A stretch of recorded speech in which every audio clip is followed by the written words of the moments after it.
Jangan kita anggap adik-beradik ni benda yang main-main, benda yang tak apalah adik aku tak, tuan-tuan. Haram tetap haram. Macam itu juga hutang. Hutang ibu bapa bukan boleh settle macam tu, kena bayar juga. Hutang adik-beradik pun kena bayar. Ini pun dia hutang juga. Hutang dia. Dia punya harta yang kau bantai yang masuk dalam tu. Jangan main-main tu lah, bahaya. Kadang-kadang Allah nak tunjukkan sebelum kematian.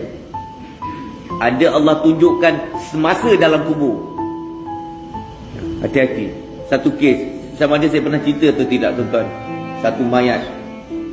Saya tak nak aibkan mana ni. Ini secara satu mayat datang, tuan-tuan. Bila masuk dalam kubur, ni saya nak menunjukkan.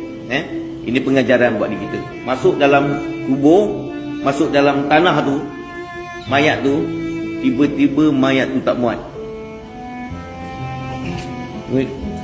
Don't salah kamu kali kubur. Oi, Pak Din, kata dah hukum tak muat. Hukum situ korek lagi, tunggu lagi mayat. Masuk lagi, tak muat lagi. Besarkan lagi. Dah sampai berapa besar tak tahulah, dah makan ruang dah. Masuk balik jenazah, tak muat lagi. Lastnya buat macam mana, tuan-tuan? Tuan-tuan rasa buat macam mana? Bukan kambuh saja, dah renyuk mayat tu. La haula wala. Renyuk mayat, tuan-tuan, sedih tak?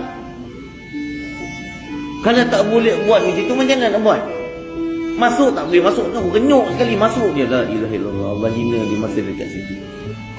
Rupanya rupanya jenazah ini telah mengambil sedikit tanah, macam tadi sikit je tanah adik-beradik dia. Yang adik-beradik dia tak reda dengan dia, tuan-tuan. Allah nak tunjukkan pada orang-orang sekeliling tu. Sedih tengok, tuan-tuan. Cuba kita punya adik, mak kita renyuk mayat macam itu. Tak kira kita pun lenting, tapi nak buat macam mana? Nak biarkan mayat tu dekat situ?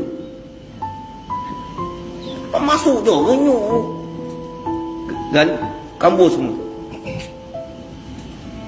Allah nak tunjukkan, nak hinakan dia di situ, tuan. Sebab dia mengambil hak orang lain. Kena hati-hati. Hari ini berapa ramai orang Islam? Bukan sebahagian. Satu tanah tu, 3 ekar tanah tu, aku ambil daripada adik-beradik aku, nantaklah diorang. Ada tu, tuan-tuan. Kebanyakan mereka ialah sebab saya uruskan pusaka ni, tuan-tuan. Banyak cerita saya dapat yang berlaku di diorang ni. Ustaz, ada satu cerita Ustaz, waris ni Ustaz, adik-beradik kami juga Ustaz. Adik-beradik ni, Ustaz, keadaan rumah dia Ustaz, mak dia dapat kanser, anak pertama, anak kedua, anak ketiga, semua anak dapat kanser. Mereka ni, dia kata cerita dia dah ambil ni apa semua. Dan kena hati-hati. Kepala datang ni bukan kena diri kita. Yang tak berdosa pun menjadi mangsa.